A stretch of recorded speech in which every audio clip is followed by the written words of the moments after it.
Paranormal Ville video podcast, haunting and mysteries of the Red River Gorge and beyond.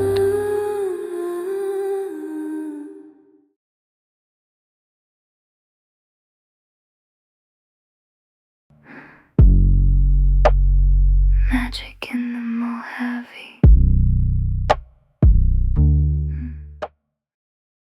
Hello, everyone, and welcome back to Paranormal Ville. This is a special episode. The roads that lead to the cabin are just as important as the cabin itself.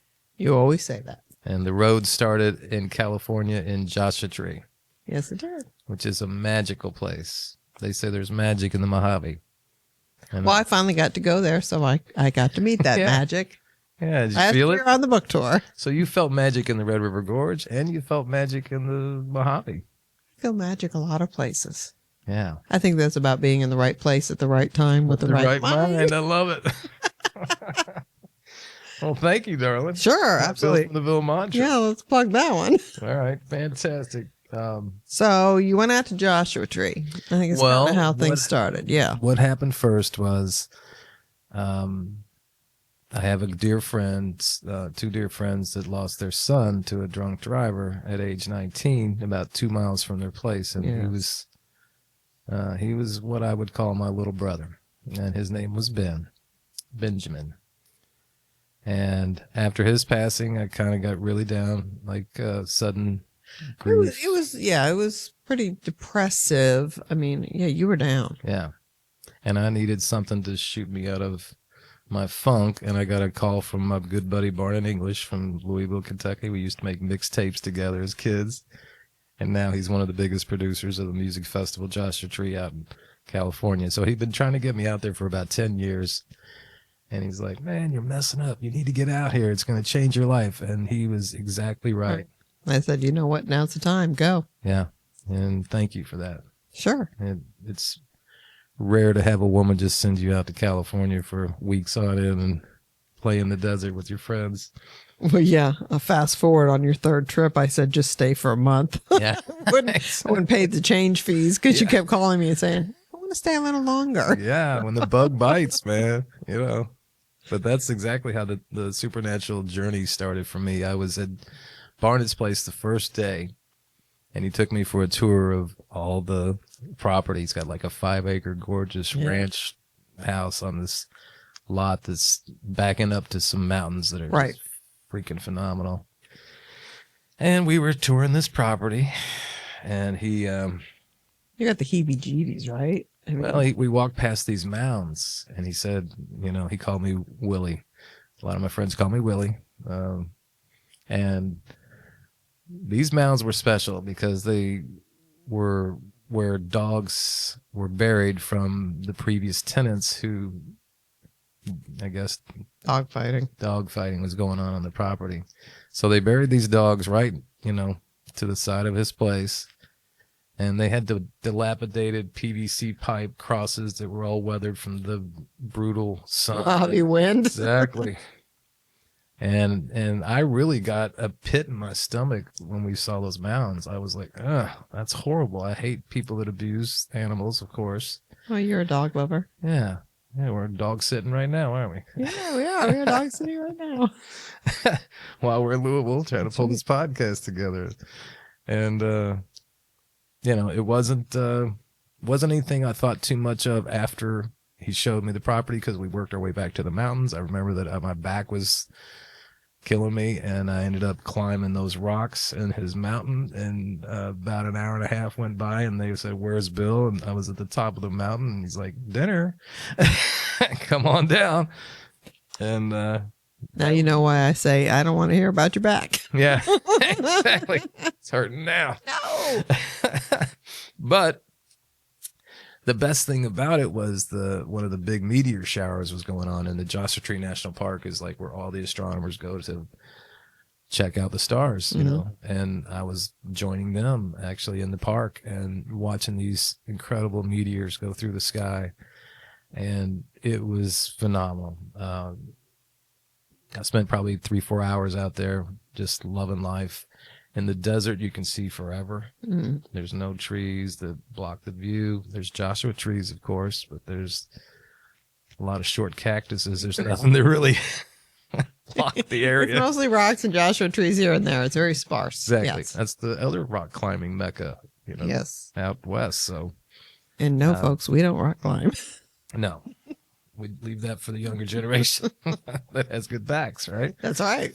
So, I spent 3-4 hours out in the park, and I decided to come back to Barnett's and probably continue my stargazing. But I was shocked when I pulled up. It was only like 10 or 11, and all the lights were out at the ranch. They go down early. They live by the cycle of the moon out there and the sun, and that was a big eye opener for me. I didn't realize that. It was dark. Bedtime. Yeah, and I'm like, well, I'm not ready to go to bed, and I'm just going to go here, pull over here, and pull out my chair and continue watching the meteor shower. Right. So I did that, and I pulled over where I thought it was cool, and pulled out my chair, and was sitting there for maybe 5 minutes when all of a sudden, out of nowhere, point blank in my ear, I hear a guttural growl that knocks me to the ground. It knocked me out of my chair. It sounded like this. Point blank, like somebody cupped their hands and screamed in my ear. So Yeah. I fall out of my chair, and I'm expecting a hellhound to be on top of me. I really was, and I was shocked. There was nothing there. I'm like, okay. Kick the chair, jump in the car, drive back to Barnett's porch. Thinking about getting out of the car was really not an option. Scared out of my mind. Yeah. So I decided to pull my car up onto his porch a little closer and try to get the nerve up to go into his place, and couldn't do it. All right. So I pulled up even closer. I pulled up within 6 inches of his screen door and still wouldn't get out of the car. I slept in my car that night till the sun came up, and I heard weird things going on around me, saw weird shadows. I'm like, okay, this is the safest place for me right now. The morning rolls around. Barnett's opened up the door, and he realizes my car is parked where he can't even open his screen door. Yes. And he sticks his head out and he goes, "What you doing, Willis?" And I'm like, "Barnett, get back inside. There's a hellhound running around and it's not safe." And he's like, "Why don't you just calm down a little bit and let's go ahead and back the car off the porch and show me where you parked." And I met Barnett. I can testify that he is a calming influence on you. It really is. He's always been. Exactly. He's Somebody has to be. Yeah.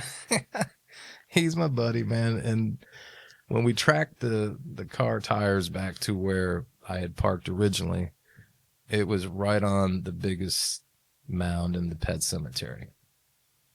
And I forget the dog's name. I could almost see the cross, but he was like, "Oh man, I told you to avoid this area." And I'm like, "Well, Barnett, it was pitch dark. You don't really have it lit up very well out here." And, you know, I parked on the cemetery, unfortunately. So you think that somebody in the cemetery was telling you they weren't very happy you were parked on top of them? I guarantee they were. I mean, I'd feel like I had desecrated their graves, you know, Maybe. and so I, tried to shake it off, and they thought I was crazy, and I probably was, because I'm out in the desert at night by myself, and I'm not aware of any of the dangers, especially supernatural ones. And kind of was looking forward to the festival starting. Sure. I got to spend about a week with those guys getting set up. I met all of his crew. It was phenomenal. They're such good people. They can build a city out of toothpicks and rubber bands, man. And they all now know you're crazy. And they could put it together like I've never seen. So there was basically a 4-day festival going on. So I killed some time and headed up to the park, which I loved. I just couldn't get enough of the park. The park is huge and takes you several days to kind of go through.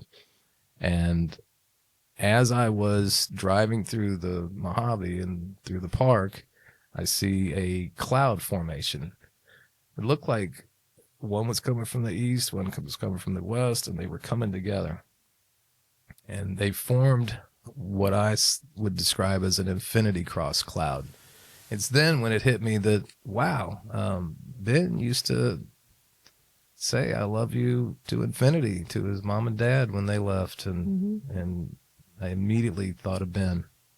So I took out my camera and I shot the cloud and I did a little homage to Ben. I told him to infinity and beyond. Yep.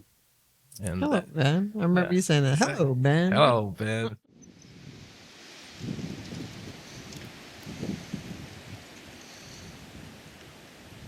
Hello, Ben.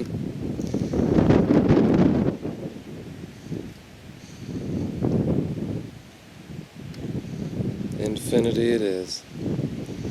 And beyond.